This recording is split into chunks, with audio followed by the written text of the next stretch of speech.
ஆண்டவரும் இரட்சகருமாகிய இயேசு நாமத்தில் ஒருவருக்கு அன்பின் வாழ்த்துதல்கள். கர்த்தருடைய அநாதி சிநேகமும் பிரியமும் உங்கள் ஒவ்வொரு மேலும் தங்கியிருந்து வழி நடத்துவதாக. இந்த நாளிலேயும் நம்முடைய தியானத்துக்கென்று எரேமியாவின் புத்தகம் 9ஆம் அதிகாரம் 24ஆம் வசனத்தை தியானத்துக்கென்று கவனிக்கும்படி விரும்புகிறேன். வேதம் சொல்லுகிறது, மேன்மை பாராட்டுகிறவன் பூமியிலே கிருபையையும் நியாயத்தையும் நீதியையும் செய்கிற கர்த்தர் நான் என்று என்னை அறிந்து உணர்ந்திருக்கிறதை குறித்தே மேன்மை பாராட்ட கடவன் என்று கர்த்தர் சொல்லுகிறார். இவைகளின் மேல் பிரியமாய் இருக்கிறேன் என்று கர்த்தர் சொல்லுகிறார்.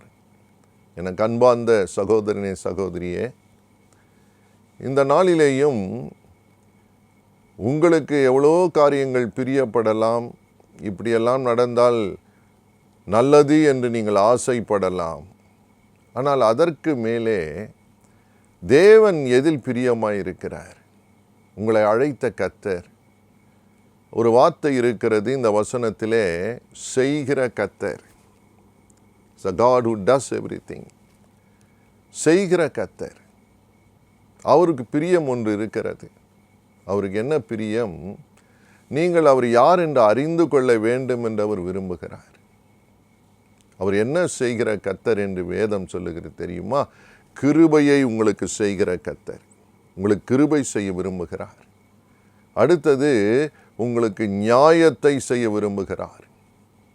மூன்றாவது, நீதியை செய்ய விரும்புகிற கர்த்தர். பிரியமானவர்களே, வேதம் சொல்லுகிறது, இதையெல்லாம் கர்த்தர் உங்களுக்கு செய்கிறவர். இதிலே மேன்மை பாராட்ட வேண்டும் என்று சொல்லுகிறார். ஒருவேளை இன்றைக்கு நீங்கள் கடந்து போகிற பாதை கடினமான பாதையாக இருக்கலாம். ஒருவேளை உங்களை விசாரிக்க ஒருவரும் இல்லாமல் இருக்கலாம். உங்களோடு இருந்தவர்கள் இன்றைக்கு இல்லாமற் போன சூழ்நிலையாக இருக்கலாம். வேதம் ஒரு வார்த்தை போட்டிருக்கிறது, பூமியிலே என்று போட்டிருக்கிறது. நீங்கள் வாழுகிற இந்த பூமியிலே, நீங்கள் வாழுகிற இந்த நாட்களிலே, இந்த பூமியில் இருக்கும்போதே கர்த்தர் சில காரியங்களை உங்களுக்கு செய்ய விரும்புகிறார். கர்த்தருக்கு ஸ்தோத்திரம். அது என்ன? உங்களுக்கு கிருபை செய்ய விரும்புகிறார். தேவனுடைய கிருபை இருந்தால் போதும். Unmerited favour. அதை பெற்றுக்கொள்ள நமக்கு தகுதி இல்லை. ஆனால் தேவன் அதை இலவசமாய் கொடுக்கிறது தான் கிருபை. Unmerited favour. நாம் தகுதி இல்லாதவர்கள் தான். ஆனால் தேவன் நம்மேல் இரக்கம் வைக்கிறார். நமக்காக பரலோகத்தை விட்டு இந்த பூமிக்கு இறங்கி வந்த கர்த்தர் இந்த பூமியிலேயே உங்களுக்கும் எனக்கு கிருபை செய்ய விரும்புகிறார் என்று திட்டமாய் போட்டிருக்கிறது. அதை அறிந்து உணர்ந்து கொள்ள தேவன் விரும்புகிறார். நிறைய பேருக்கு அறியாமல் இருக்கிறாங்க. நிறைய பேருக்கு உணர்வும் இல்லை. ஆனால் என்ன அறிவு, எந்த உணர்வை தேவன் மேல் பிரியமாக இருக்கிறார் என்றால், தேவனை அறிந்து அதை உணர்ந்து கொள்ளும்பவர்கள் பாக்கியவான்கள். அப்படி இல்லை என்றால், ஆண்டவரே எனக்கு உம்மை அறிந்து கொள்ள உதவி செய்யுங்க, ஒரு உணர்வை தாங்கன்னு நம்ம ஜெபிக்கணும். என்ன உணர்வு, என்ன அறிவு? இந்த பூமியிலேயே உங்களுக்கு கிருபை செய்வார். இந்த பூமியிலே உங்கள் குடும்பத்துக்கு கிருபை செய்வார். இந்த பூமியிலேயே உங்கள் சூழ்நிலைகளிலே உங்களுக்கு கர்த்தர் கிருபை செய்வேன் என்று சொல்லுகிறார். வேதத்தை வாசிக்கிற போது ஒரு பக்தன் பலவீனமான நேரத்திலே அந்த ஊழியக்காரர் கேட்கிறார், ஆண்டவரே இந்த முள்ளை எடுத்து போடுங்க, இந்த முள்ளை எடுத்து போடுங்க, இந்த முள்ளை என்னை ரொம்ப தொந்தரவு செய்கிறதப்பா, இந்த முள்ளை தயவு செய்து எடுத்து போடும். அப்பொழுது ஆண்டவர் பதில் கொடுக்கிறதாய் வேதம் சொல்லுகிறது, என் கிருபை உனக்கு போதும். அந்த பலவீனத்திலே என் பலனை பூரணமாய் விளங்க பண்ணுவேன் என்று சொல்லுகிறார். என் கிருபை உனக்கு போதும். எங்கே? நாம் மரித்த பிறகல்ல, இந்த பூமியிலேயே நமக்கு கிருபை தருவார். இன்றைக்கும் பல சூழ்நிலைகளிலே அலசடிப்பட்டு கொண்டு இருக்கிற அன்பு சகோதரனே, அன்பு சகோதரியை உங்களுக்கு கர்த்தர் சொல்லுகிறார், இந்த பூமியில் இந்த சூழ்நிலை உங்களுக்கு கர்த்தர் கிருபை தருகிறார். எதற்கு? நீங்கள் மேற்கொண்டு வருவதற்கு, நீங்கள் நிமிர்ந்து நடப்பதற்கு, ஜெயத்தை எடுப்பதற்கு, அந்த கண்ணீரின் பள்ளத்தாக்கை தாண்டி வருவதற்கு, உங்கள் குழப்பங்களிலிருந்து ஒரு தெளிவுக்கு வருவதற்கு.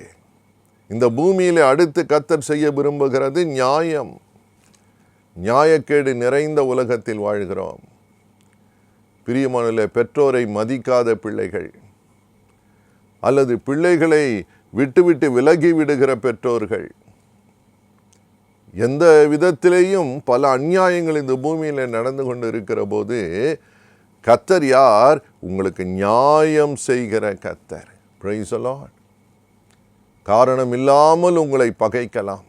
இயேசுவை காரணமில்லாமல் பகைத்து சிலுவையிலே அறை ஒப்பு கொடுத்தார்கள். காரணம் நல்ல காரணமே கிடையாது. அதுபோல ஒருவேளை இந்த பூமியிலே காரணமில்லாமல் உங்களை பகைத்து தீங்கு செய்ய நினைக்கலாம், தேவன் உங்களுக்கு நியாயம் செய்வார். பயப்படாதிருங்கள். மூன்றாவது வேதம் சொல்லுகிறது, இந்த பூமியிலேயே நீதி செய்கிற ஒரு தேவன். ஆம் பிரியமானவர்களே, நீங்கள் நன்மை செய்து கெட்ட அவப்பெயர் வாங்கியிருக்கலாம். உங்களை தரைக்குறைவாய் அல்லது ரொம்ப கேவலமாக உங்களை நடத்தி இருக்கலாம். பயப்படாதிருங்கள். கர்த்தர் இந்த பூமியிலேயே நீதி செய்கிற தேவன் என்பதை நீங்கள் அறிந்து உணர்ந்து அதை குறித்து மேன்மை பாராட்டுங்கள். அதுதான் தேவனுக்கு பிரியமாம். அதை செய்கிற கர்த்தர் அவர். You will see. இன்னும் கொஞ்ச நாட்களுக்குள்ளே பாருங்கள், இவைகளை கர்த்தர் உங்கள் வாழ்க்கையில செய்ய போகிறார். சீக்கிரமாய். கர்த்தருக்கு மகிமை உண்டாகட்டும். ஏன் இன்னும் நான் தாழ்மையாக சொல்லுவேன், இந்த மாதத்திலேயே கர்த்தர் அதை உங்களுக்கு செய்ய முடியும். நீங்கள் விசுவாசிக்கிறவளானால் ஒரு அல்லேலூயா சொல்லுங்க. இந்த மாதத்திலேயே, நீங்கள் கடந்து போகிற இந்த பாதையிலேயே, இந்த பூமியிலேயே, அந்த வார்த்தை என்னை அதிகமாய் தொட்டது, இந்த பூமியிலேயே உங்களுக்கு நீதியையும் நியாயத்தையும் கிருபையும் செய்கிற தேவன். நீங்கள் வேறு எதை குறித்து மேன்மை பாராட்ட வேண்டாம். அதெல்லாம் நிற்காது. சிலர் தங்கள் பணத்தை குறித்து, செல்வத்தை குறித்து, தங்கள் படிப்பை குறித்து இருக்கட்டும், அதெல்லாம் நல்லது, ஆண்டவர் கொடுத்த ஆசீர்வாதம். ஆனால் மேன்மை பாராட்டுவது எதிலே இருக்க வேண்டும்? தேவனை குறித்து மேன்மை பாராட்ட வேண்டும். இந்த உலகத்தில் ஒருவேளை நீங்கள் ஒடுக்கப்பட்டவர்கள், ஏழ்மையானவர்களாக இருக்கலாம், உங்களுக்கு பூமியில் நீதி செய்கிற ஒருவர் இருக்கிறார். ஒரு வயதான பாட்டி தனக்கு வரவேண்டிய பணத்தொகையை கேட்டு அந்த அலுவலரிடம் நடந்து சோர்ந்து போன நேரத்தில், வெயில் மழை என்று பாராமல் அந்த வயதான தாயார் சோர்ந்து போன நேரத்திலே கர்த்தர் அவர்களுக்கு இந்த பூமியில் நியாயம் செய்ய எழும்பினார். ஞாயிற்றுக்கிழமை அதிகாலை தேவன் அந்த அலுவலரோடு கூப்பிட்டு பேசினார். நீ அந்த தாயாருக்கு நன்மை செய்ய வேண்டிய தொகையை கொடு என்று கர்த்தர் பேசினார். சாட்சிகள் உண்டு. அந்த மனுஷனால் உட்கார முடியவில்லை. அந்த மனுஷனால் வேறு எதையும் செய்ய முடியவில்லை. அந்த அலுவலர், அந்த ஆபீசர் காத்து கொண்டிருந்தார், எப்பொழுது திங்கட்கிழமை காலை வரும். ஓட்டமாய் அலுவலகத்துக்கு ஓடி போய் அந்த தாயாருக்கு கொடுக்க வேண்டிய அந்த பணத்தொகைக்கு ஏற்பாடு செய்து கொடுத்த பிறகுதான் அவருக்கு நிம்மதி.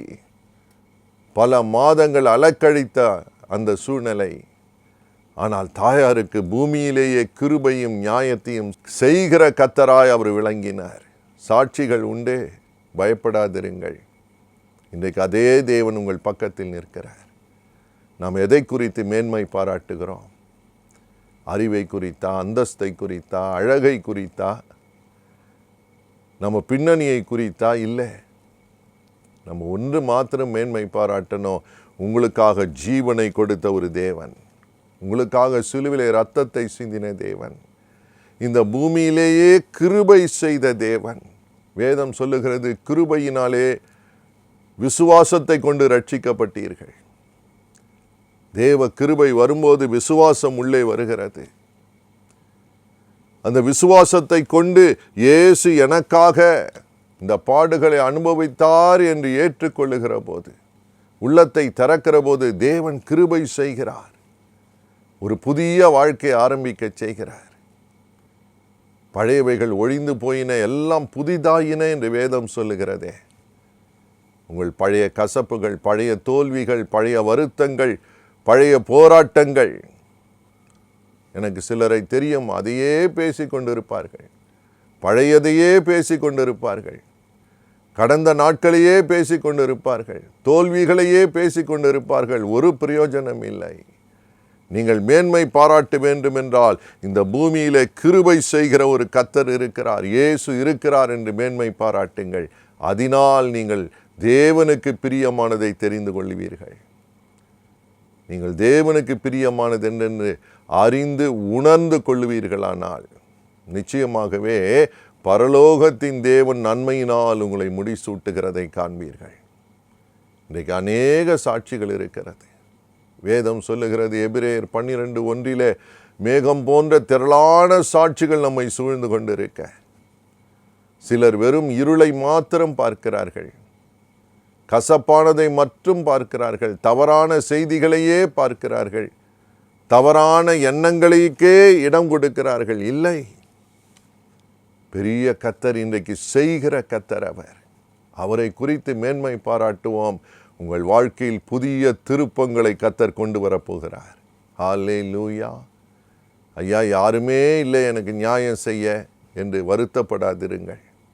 இந்த பூமியிலே உங்களுக்கு நியாயம் செய்கிற ஒரு நல்ல தகப்பன் இருக்கிறார்.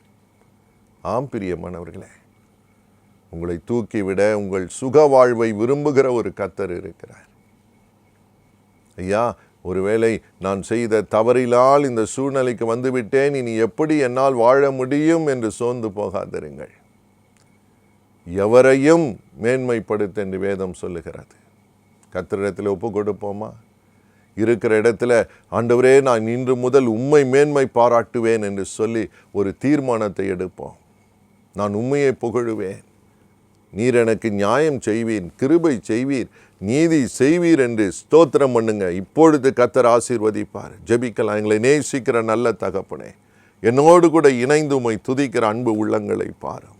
யார் யார் வாழ்க்கையிலே இன்றைக்கு தகப்பனே உமக்கு பிரியமானதை தெரிந்து கொள்ள விரும்புகிறார்களோ, உம்மை குறித்து மேன்மை பாராட்ட ஆரம்பிக்கிறார்களோ, இந்த இயேசு எனக்கு இந்த பூமியில கிருபை செய்வார், இந்த இயேசு எனக்கு பூமியில நியாயம் செய்வார், இயேசு இந்த பூமியில் எனக்கு நீதி செய்வார் என்று நிற்கிறார்களோ, நிமக்கு பிரியமானதை தெரிந்து கொள்ளுகிறார்களோ, அப்படிப்பட்டவருடைய வாழ்க்கையில இன்றைக்கு நீர் ஒரு விடுதலை தருகிறீரப்பா. இன்றைக்கு ஒரு தொடுதலை தருகிறீர். இன்றைக்கு அந்த கணவரை ரட்சிக்கிறீர். இன்றைக்கு அந்த குடி பழக்கங்களை விட்டு நீக்குகிறீர். இன்றைக்கு அந்த தடைகள் உடைக்கப்படுகிறது.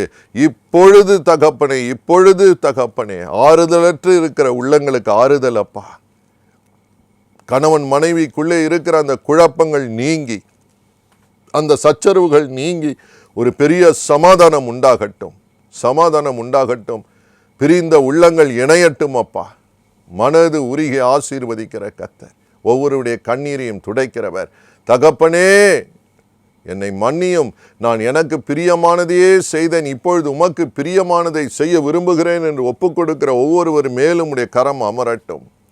மனது உருகும் ஆசீர்வதியும், ஜெயத்தை கட்டளையிடும், அணைத்து கொள்ளும், சாட்சியாய் நிறுத்தும். இன்றைக்கு அந்த வெளிச்சம் உதிப்பதற்காய் நன்றி. உம்முடைய பிள்ளைகளுடைய இருள் வெளிச்சமாய் மாறுகிறதற்காய் ஸ்தோத்திரம். இதை குறித்தே நாங்கள் மேன்மை பாராட்ட உதவி செய்யும். எங்களை ரட்சிக்கிற செய்கிற கர்த்தரை குறித்து ஒவ்வொருவரும் மேன்மை பாராட்டட்டும். வரும் நாட்களிலே உம்மை குறித்து, உம்முடைய செயல்களை குறித்து, நீ செய்ததை குறித்து மேன்மை பாராட்டுகிறவர்களாக இருக்கட்டும் அப்பா. ஆசீர்வதிக்கிறோம், ஜெயத்தை எடுக்கிறோம் இயேசுவின் நாமத்தில் நல்ல பிதாவே. ஆமேன், ஆமேன். God bless you.